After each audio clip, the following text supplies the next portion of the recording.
You've probably seen my hit single other video, how to replace the front shocks. Well, now you get to see how to replace the rear shocks. Do you have a clunk-a-dunk coming from your trunk in your Mazda 2 like I do? Well, you're in luck, because I'm about to install these new Cayaba shocks on my Mazda 2. Now that's Cayaba, not guava, not cassava, but Cayaba. Looks like they're made in Malaysia. You can see this shock's all wet. This is oil that's drained or leaked out of it. So it's all kind of dirty and wet looking.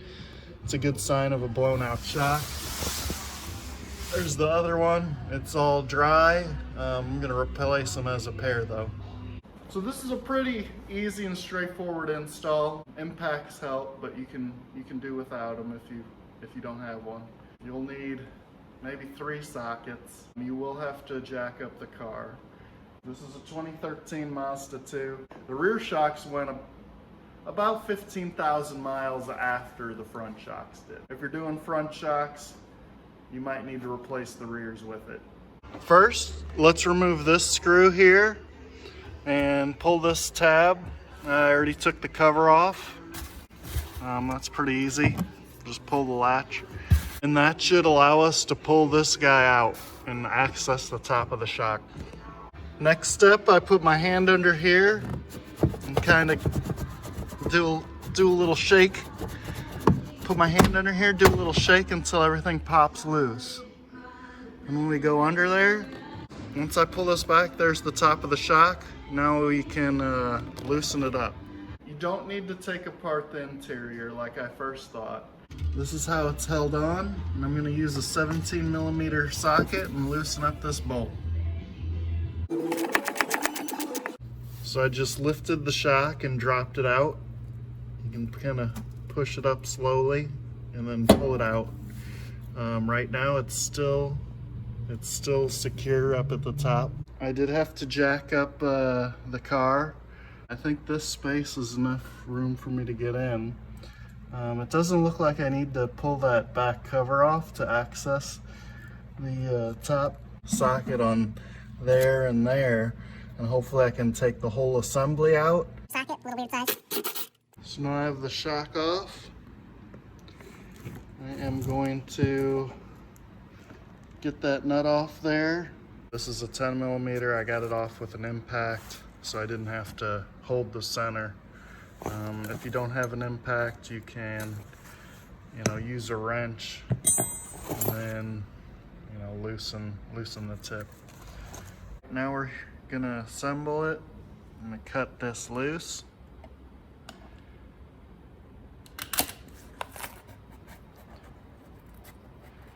Guess it's happy to see me. I'm reinstalling the nut after putting on the top assembly. I'll hit that with an impact.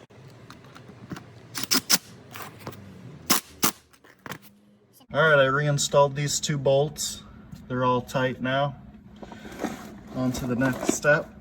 I'm going to try to lower the jack controlled and hopefully line this up. Make sure your hands are out of the pinch areas. A little too much. But remember, it is a shock, so if you go past it, you can just use a screwdriver and lift it up and align it. There we go. Yep, nice and through. Alright, tightening up the bolt.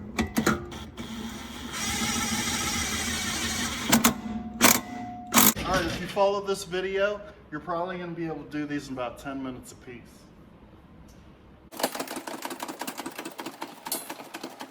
Now you should use a jack stand just to be safe, since you're putting your hands up there.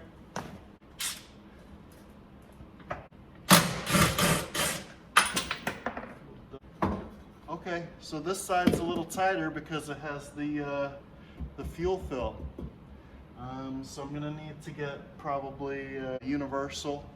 All right, guys, I got one of those swivel extensions and a universal to try. Extension gives me a little bit of an angle.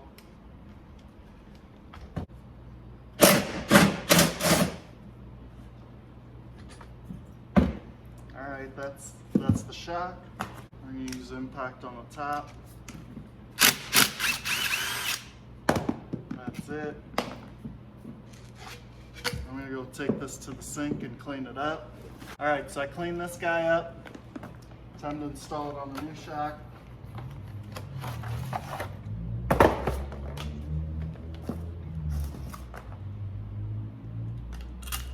Oh, well, hello. Yeah, me too. Alright,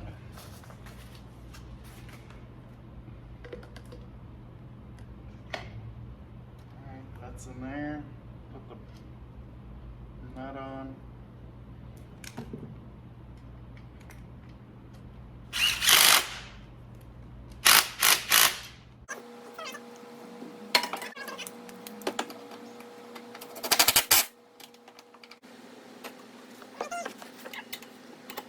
All right, so I finished up the shock install.